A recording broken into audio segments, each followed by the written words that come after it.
आप देख रहे हैं TNB।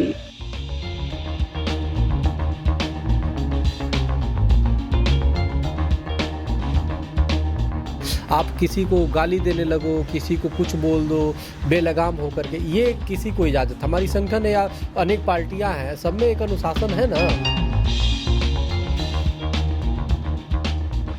वीर सावरकर में और नेहरू में के राष्ट्रवाद का अवलोकन होना चाहिए और गांधी जी और गोडसे के भी अवलोकन होना चाहिए और समाज के सामने खुला डिबेट होना चाहिए। मेरा तो ये मानना है। तो मैं भी मांग करता हूँ कि उनको छोड़ा जाए और न्याय सम्मत हो। ये नहीं कि संत हैं तो उनको आप तुरंत गिरफ्तार कर लो, जो दूसरे अगर दाढ़ी टोपी वाला है तो उसको छोड़ो। कि असदुद्दीन ओवैसी की जो पार्टी है वो तो बिल्कुल किसी भी तरीके से वो देश के हित में नहीं बोलते। नमस्कार, TNB में आप सभी का बहुत बहुत स्वागत है और मैं हूं आपके साथ निशा लकवाल। इस वक्त हमारे साथ ज़्यादा बातचीत करने के लिए हिंदू महासभा के अध्यक्ष स्वामी चक्रपाणी महाराज जी मौजूद हैं। मुद्दा महाराज कालीचरण से जुड़ा है, जिन्होंने महात्मा गांधी को लेकर अमर्यादित एक टिप्पणी की थी। उसी को लेकर लगातार हिंदू महासभा के जो और मेंबर हैं उनकी तरफ से भी टिप्पणियां लगातार सामने आ रही है। तो इसको लेके स्वामी जी का क्या कहना है, बात करते हैं उनसे। सर, सबसे पहले शुरुआत करेंगे, आज नया साल है तो बहुत बहुत शुभकामनाएं आपको नववर्ष की। जी, अंतर्राष्ट्रीय नववर्ष जो अंग्रेजी नववर्ष है उसकी आज प्रथम दिन है जी। हम सबको, आपको और पूरे टीम को तथा पूरे देशवासियों को आपके माध्यम से मैं बहुत बहुत मंगल कामना और बधाई देता हूँ। जी सर, जिस तरीके से लगातार स्वामी कालीचरण जो थे, महाराज जी थे, उन्होंने जिस तरीके टिप्पणी जो राष्ट्रपिता महात्मा गांधी को लेकर की, उस पर सर क्या कहना चाहेंगे आप?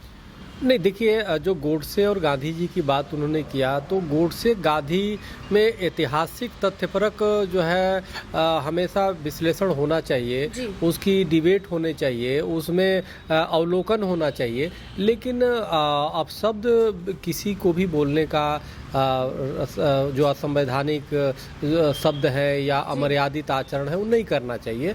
हमें लगता है बचना चाहिए, क्योंकि गांधी जी के निर्णय कई गलत थे, इसमें कोई दो राय नहीं। जैसे देश विभाजन हुआ और पाकिस्तान को 55 करोड़ रुपया देने की बात थी, लेकिन उनके निर्णय कार्य के अलग हो सकते हैं। लेकिन इसका मतलब ये नहीं कि हम अपनी बात अमर्यादित तरीके से रखें। उससे होता क्या कि अगर आपके जो बात कह रहे हैं उसमें अगर जो दम भी है तो वो कहीं ना कहीं फेल हो जाता है।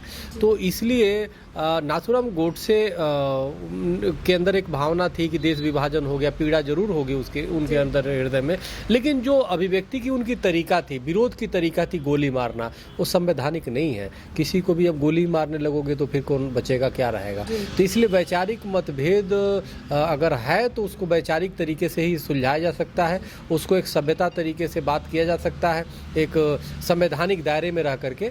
तो हम किसी का विरोध करें ये बुरी बात नहीं है, हम किसी का आलोचना करें ये भी बुरी बात नहीं, लेकिन वो शब्दों की मर्यादा ध्यान देनी चाहिए और संवैधानिक दायरे में रह के करना चाहिए। अभी अखिल भारतीय हिंदू महासभा की जो सचिव हैं पूजा शकुन, वो भी जो हैं वो कालीचरण के समर्थन में उतर आई हैं और उन्होंने कहा है कि ये बिल्कुल असंवैधानिक है, उनको जल्द से जल्द को छोड़ा जाए, मांग की है। हाँ, देखिए, वो तो मैं भी कह रहा हूँ कि देखिए ऐसा है कि ये तो एक संत का चोला ओढ़ है, इसलिए हमें लगता है जल्द से जल्द छत्तीसगढ़ सरकार ने कार्रवाई की और ऐसे जाके दूसरे राज्य में असंवैधानिक तरीके, यानी कि लीगल कार्रवाई करने के लिए इलीगल तरीके अपनाया छत्तीसगढ़ सरकार ने। तो ये गलत है। आप दूसरे स्टेट में जाके बिना वो में और ऐसे कर रहे हो जैसे उसामा बिन लादेन को पकड़ के ला रहे हो, तो ऐसा नहीं। आप असदुद्दीन ओवैसी आप देखो, उन्होंने भी तो बोला ना, अगर जो योगी और मोदी हट जाए फिर आप हिंदुओं का क्या होगा। उसके पहले माँ सीता का, भगवान राम पे उनके बंधु ने टिप्पणी की, उस पर कुछ कार्रवाई नहीं हुई। तो वो लोग कुछ भी करते हैं तो उस पर कार्रवाई नहीं होती। और एक तिलक लगाया हुआ है, एक भगवा पहना है, तो उसको आप आतंकी के रूप में पेश कर देते हो, एक देशद्रोही के रूप में पेश कर देते हो, उस पर राजद्रोह लगा देते हो। तो ये बड़ा निंदनीय है, ये दुखद है और ऐसे नहीं होने चाहिए। शासन का काम सबके लिए न्याय सम्मत होना चाहिए, सबके लिए समान विधान होने चाहिए। ऐसा नहीं एक देश में दो विधान नहीं चलते। तो इसलिए मेरी भी ये मांग है कि कोई भी कालिदास के खिलाफ अगर कार्रवाई थी, अगर उन्होंने कोई अमर्यादित टिप्पणी की तो उस पर लीगल तरीके से कार्रवाई की जाती, इलीगल तरीके से नहीं। तो सरकार कहीं ना कहीं छत्तीसगढ़ सरकार ने लीगल कार्रवाई करने की अपेक्षा इलीगल कार्रवाई किया। तो मैं भी मांग करता हूं कि उनको छोड़ा जाए और न्याय सम्मत हो। ये नहीं कि संत है तो उनको आप तुरंत गिरफ्तार कर लो, जो दूसरे अगर दाढ़ी टोपी वाला है तो उसको छोड़ो, तो ये गलत बात है। तो ये लेकिन अगर मतलब जिस तरह अगर कालीचरण जी जो हैं उन्होंने अगर मतलब नहीं गलत टिप्पणी की थी, उन्होंने बोला भी था कि हाँ मैं कोई माफीनामा नहीं मांगूंगा, अगर आपको मुझे फांसी देनी है तो आप दे सकते हैं, लेकिन उसके बाद वो अपनी जगह से कहीं और मतलब जाना ये सही है? इस तरीके से तो हम यही कहेंगे कि वो भाग गए हैं अब इस तरीके से अपना बयान देके। नहीं, भागना तो नहीं चाहिए, और किसी को कानून से भाग के जाएगा कहाँ। और अगर जो आपको कोई बात है तो आप फोरम पे रखिए ना। आप तो कई माध्यम है आपको बात रखने का, आप सोशल मीडिया के माध्यम से रख सकते हो, लेकिन संवैधानिक मर्यादाएं ध्यान देनी चाहिए। आपको जो भी बोलना है आपकी शब्दों की मर्यादा को ध्यान देना चाहिए। हमारा संवैधानिक कितनी राइट है वही हिसाब से। आप किसी को गाली देने लगो, किसी को कुछ बोल दो बेलगाम होकर के, ये किसी को इजाज़त, हमारी संगठन है या अनेक पार्टियां हैं, सब में एक अनुशासन है ना। बिना अनुशासन का तो कुछ हो ही नहीं सकता है। तो इसलिए मैं ये वो करता हूँ कि किसी को मर्यादा में रहकर ही कोई भी बात बोले।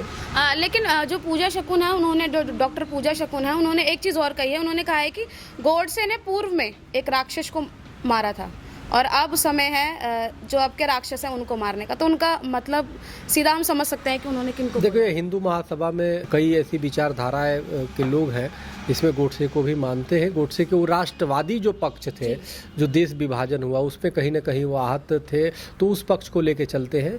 लेकिन जो भी अभी भी मैं कह रहा हूँ, कोई भी हिंसा का या अमर्यादित शब्द का जो कोई प्रयोग करता है ये गलत है। संविधान के दायरे में संवैधानिक तरीके से आप अपना विरोध दर्ज कराएं, जरूर कराएं, और इस पे हमें लगता है खुली बहस होनी चाहिए। वीर सावरकर में और नेहरू में के राष्ट्रवाद का अवलोकन होना चाहिए, और गांधी जी और गोडसे की भी अवलोकन होना चाहिए, और समाज के सामने खुला डिबेट होना चाहिए। मेरा तो ये मानना है खुली डिबेट होना चाहिए, स्वस्थ तरीके से मर्यादा में रह के। लगातार हिंदू महासभा के जो मतलब नेता हैं, जो मतलब उनकी तरफ से इस तरीके की टिप्पणी आना, फिर AIMIM के जो अध्यक्ष हैं और जो उनके जिला अध्यक्ष हैं उनकी तरफ से इस तरीके की टिप्पणी आना, तो कहीं ना कहीं ये हमारे देश में विवाद जो है वो को बढ़ावा नहीं दे रहा है। नहीं, देखिए, असदुद्दीन ओवैसी की जो पार्टी है वो तो बिल्कुल किसी भी तरीके से वो देश के हित में नहीं बोलते। आप देखो कि हमेशा कभी सनातन धर्म के खिलाफ बोलते हैं, कभी राष्ट्र के खिलाफ बोलने का काम करते हैं। वो बोलते हैं कि एक 15 मिनट के लिए पुलिस हटा दो, फिर देखते हैं क्या होगा, है ना। तो ये इस तरह की भाषा तो हिंदू महासभा नहीं बोलती है। हिंदू महासभा प्रतिक्रिया देने का काम करती है।